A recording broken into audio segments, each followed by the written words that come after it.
Prime minister صاحب، social media سے ایک سوال آیا ہے. کچھ لوگ جو ہیں ہماری افواج کو سوشل میڈیا کے اوپر تنقید کر رہے ہیں. اس پہ آپ کی کیا رائے ہے؟ آپ ان لوگوں کو کیا کہنا چاہیں گے جو اپنی فوج کے حوالے سے سوشل میڈیا پر تنقید کر رہے ہیں؟ میرے پاکستانیوں، ایک چیز یاد رکھنا، آج اس ملک کو دو ایسی فورسز ہیں جو اس کو اکٹھا رکھ رہی ہیں. ایک ہے پاکستان کی فوج، کیونکہ پاکستان کی فوج ہمیں فخر ہے، ایک مضبوط فوج ہے، پروفیشنل آرمی ہے. وہ ایک ملک کو اکٹھا رکھ رہی ہے، کیونکہ جس طرح کے ہمارے دشمن ہیں وہ پوری کوشش انہوں نے کرتے رہے ہیں کہ ملک 3 حصوں میں ہو جائے، ٹوٹ جائے.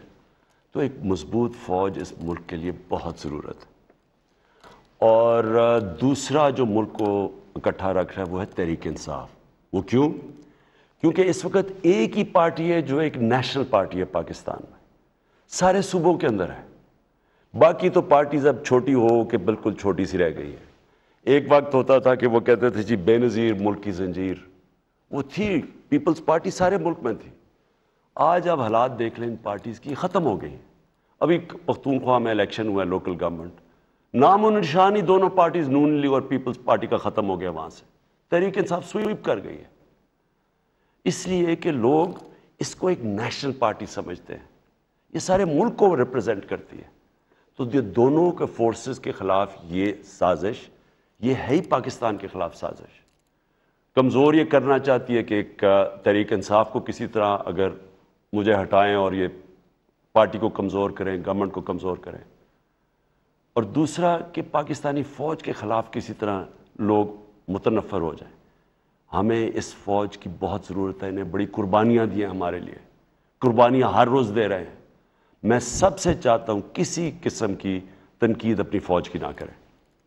اگلے کالر ہمارے ساتھ. جی السلام علیکم.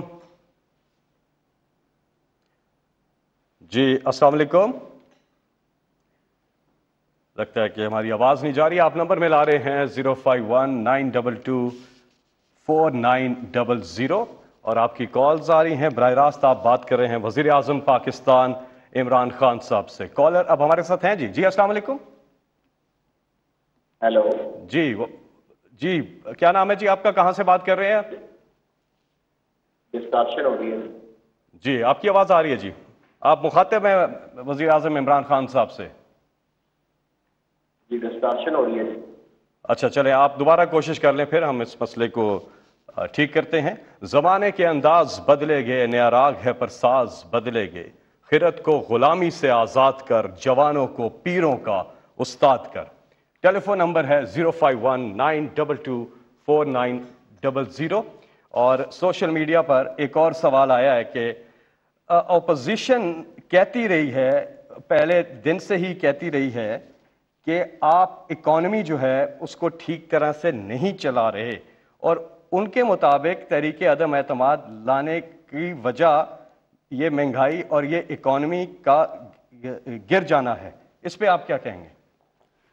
دیکھیں، سب سے پہلے تو میں پھر سے چاہتا ہوں کہ ماہرین بیٹھیں، اکانومی کے ماہرین بیٹھیں اور وہ موازنہ کریں کہ یہ 3.5 سال کے دور میں تحریک انصاف نے کیا کیا اور اس سے پہلے جو 10 سال یہ دونوں پارٹیز کرتی رہی ہیں انہوں نے کیا کیا. تو آپ کو سب سے پہلی چیز پتہ چلے گی. اب تو بڑا آسان ہے، آپ کے پاس موبائل فون کے اوپر بھی فیکٹس اور فگرز آ جائیں گے، اعداد و شمار آ جائیں گے کہ پیپلز پارٹی کے دور میں 8 سے لے کے 13 تک کتنی مہنگائی تھی اور تحریک انصاف کے 3.5 سال میں کتنی مہنگائی ہے. آپ حیران ہوں گے آپ کہ ان کے دور میں زیادہ مہنگائی تھی.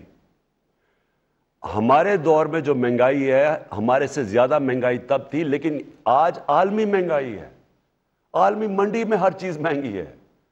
تیل کی قیمت آسمانوں پہ ہے، اس کی وجہ سے بجلی کی قیمت بڑھتی ہے. اس کے علاوہ یہ جو گھی ہے، گھی دگنی سے بھی زیادہ اس کی قیمت ہو گئی ہے.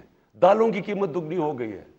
گندم آج کتنی صرف موازنہ کر لیں کہ آج جس طرح کی عالمی مہنگائی 40 سال میں اتنی مہنگائی امریکہ میں نہیں تھی جو اب ہے، برطانیہ میں 30 سال، جرمنی، یورپ.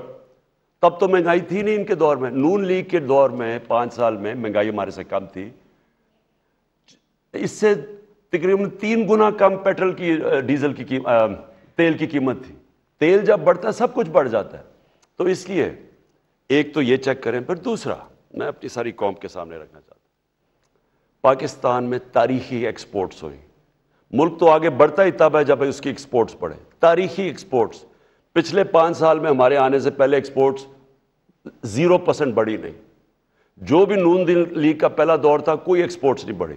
پیپلز پارٹی کے دور پھر بھی بڑھی. ہمارے دور میں تاریخی ایکسپورٹس بڑھی. ہماری ٹیکس کلیکشن تاریخی ہے. کیوں ٹیکس کلیکشن؟ لوگوں نے اتنا ٹیکس دیا ہے کیونکہ لوگوں کو اعتماد ہے کہ عمران خان پیسہ چوری کرتا نہیں ہے, ان کا ٹیکس کا پیسہ ان پہ لگائے گا. جو بھی ہم نے پیٹرول اور ڈیزل اور بجلی کی قیمت کم کیا, ہم نے 250 ارب روپیہ جو ہم نے مزید زیادہ ٹیکس کا اکٹھا کیا تھا ہم نے عوام پہ لگا دیا. اور اوورسیز پاکستان نے تاریخی ریمیٹنسز بھیجی ہے, یعنی وہاں سے جو ڈالر آئے ہیں وہ کیوں بھیجے ہیں؟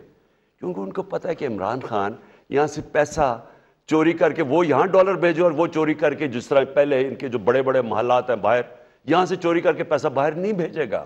اس لیے وہ بھیج رہے ہیں. اعتماد ہے اس گورنمنٹ پہ. میں چیلنج کرتا ہوں کہ کوئی بھی معیشت کا ایکسپرٹ بیٹھ جائے, صرف موازنہ کر لے کہ ان کے دور میں کیا ہوا اور ہمارے دور میں, اور میں آپ کو یقین دلاتا ہوں کبھی بھی وہ چیزیں نہیں ہوئی جو ہمارے دور میں ہوئی ہیں. جی ہمارے ساتھ کالر ہیں ایک. جی السلام علیکم. جی السلام علیکم. جی کون صاحب کہاں سے بات کر رہے ہیں آپ؟ بات کیجئے وزیر اعظم پاکستان عمران خان صاحب سے. جی میں رانا عاطف بات کر رہا ہوں. جی خان صاحب السلام علیکم. جی وعلیکم السلام. خان صاحب میں بھی مغرب 10 سال پڑھائی کے لیے رہا اور آپ کے کاز کے لیے بھی ہم نے کام کیا اور کرتے رہیں گے جب تک زندگی ہے, جب تک ہم زندہ ہیں. خان صاحب میرا بڑا بنیادی نوعیت کا ایک کوشچن ہے آپ سے.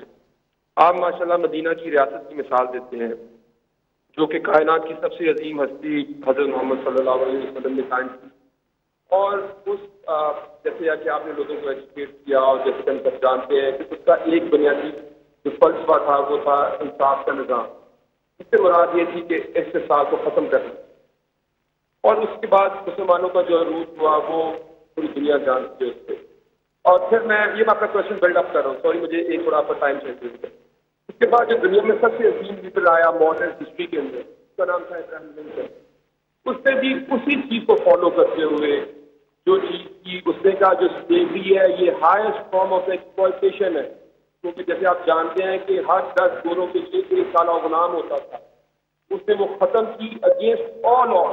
4 سال سول وار میں ملک میں ترقی تو نہیں ہونی, کیونکہ یہ جو لیڈر ہوتا ہے لارجر دین لائف وہ تو صرف آگے تک سوچتا ہے, اور اس پہ دنیا کی تاریخ کا ریکارڈ ہے اس سے 7800 کتاب لکھی گئی ہے لنکن کے اوپر. دنیا حیران ہے کہ وہ کیا آدمی تھا. آپ سوال کیجئے گا کیونکہ زیادہ لوگوں کو موقع مل جائے. اب ہم آتے ہیں اپنے معاشرے کی. ہم یہاں پہ دیکھتے ہیں کہ کوئی مقصود چپراسی اکاؤنٹ سے 375 کروڑ روپیہ نکل رہا ہے, کوئی فلودے والے کے اکاؤنٹ سے 200 کروڑ روپیہ یا اربوں روپیہ نکل رہا ہے.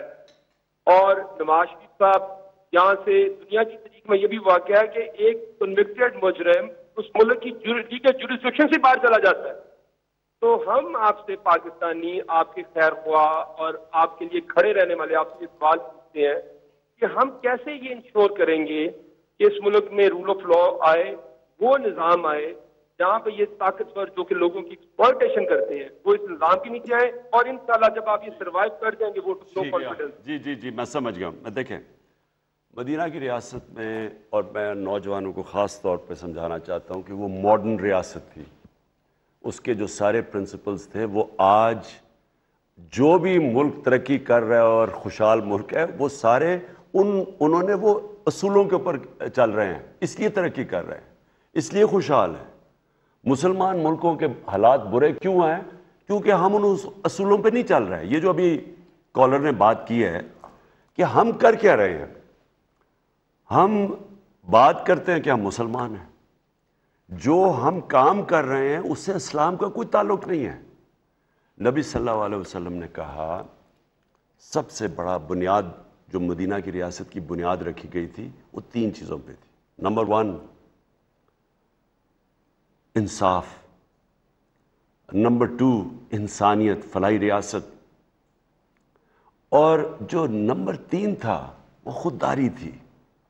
یہ ان پہ خوددار قوم تھی. کبھی بھی 2 سپر پاورز تھی اس وقت مدینہ کے دونوں طرف. کبھی انہوں نے نہیں سوچا کہ کسی کے سامنے ہاتھ پھیلائیں, بھیک مانگیں, ڈریں, خوف زدہ ہوں. بلکہ ہمارے نبی صلی اللہ علیہ وسلم نے ابھی 5 سال ہی ہوئے تھے مدینہ میں, انہوں نے خط لکھا دونوں سپر پاورز کے سربراہوں کو کہ میں اللہ کا پیغام لے کے آیا ہوں, سچ کا پیغام, آپ کی بہتری ہوگی کہ اس پہ چلیں. عظیم لیڈر تھے, لا الہ الا اللہ پہ چلتے تھے, اللہ کے سوا کسی کو خدا نہیں مانتے تھے. یہ نہیں کہ جی بیگرز آر ناٹ چوزرز, ہم تو ہیں جی غریب ہیں, ہم تو غلامی ہماری ذہن میں ہے. یعنی یہ جو شہباز شریف نے کہا ہے, یہ ہے ہی غلام, کیونکہ یہ شرک کرتے ہیں, یہ پیسے کی پوجا کرتے ہیں. یہ سب سے بڑا شرک ہوتا ہے کہ جب آپ اللہ کے سامنے کسی اور کو کس سامنے جھکیں, پیسے کی پوجا, خوف کی پوجا, جی ہمیں وہ تباہ کر دے گا. وہ اگلا کہتا ہے جی لائف سپورٹ مشین پہ ہے, وہ ہم مر جائیں گے. میں کہا یعنی آپ کو مر جانا چاہیے اگر آپ نے اسی طرح زندگی گزارنی ہے. اس سے تو بہتر ہے کہ موت بہتر ہے. تو میں جو آپ کو کہتا ہوں کہ ہمیں اس ملک میں جو سب سے بڑی سٹرگل ہے وہ ہے رول آف لا, قانون کی حکمرانی, طاقتور کو قانون کے. جو انہوں نے کہا تھا کہ بڑی قومیں تباہ ہوئیں, میں صرف آپ کو یہ ایک ہی چیز یاد رکھ لیں, بڑی قومیں تباہ ہوئیں جب طاقتور چوری کرتا ہے تو اس کو پکڑا نہیں جاتا, اس کو انصاف کے نیچے نہیں لایا جاتا, لیکن چھوٹا چور کو پکڑ کے جیل میں ڈال دیتے. یہ ہوتی ہے تباہی. ایک قوم کی تباہی کا سبب ہوتا ہی یہ ہے کہ بڑے ڈاکو کو اپنا پکڑے. اور یہ جو سارے ڈاکو اب مل کے, یہ ساری سازش ہے کیا؟ چوری اپنی بچانے کے لیے ہے, NRO کے لیے سازش ہے. اور یہی پہ میں کھڑا ہوں پہلے دن سے. جنرل مشرف نے ظلم کیا اس ملک پہ جب ان چوروں کو اس نے NRO دیا. جو ملک کو نقصان پہنچا, 4 گنا ہمارا قرضہ بڑھا ہے. آج جو ہمیں سب سے زیادہ مشکلیں پڑی ہوئی ہیں وہ قرضے کے اوپر, وہ سود دینے میں ہمارے پاس اتنا پیسہ نہیں بچتا کہ عوام کے اوپر خرچ کریں. جی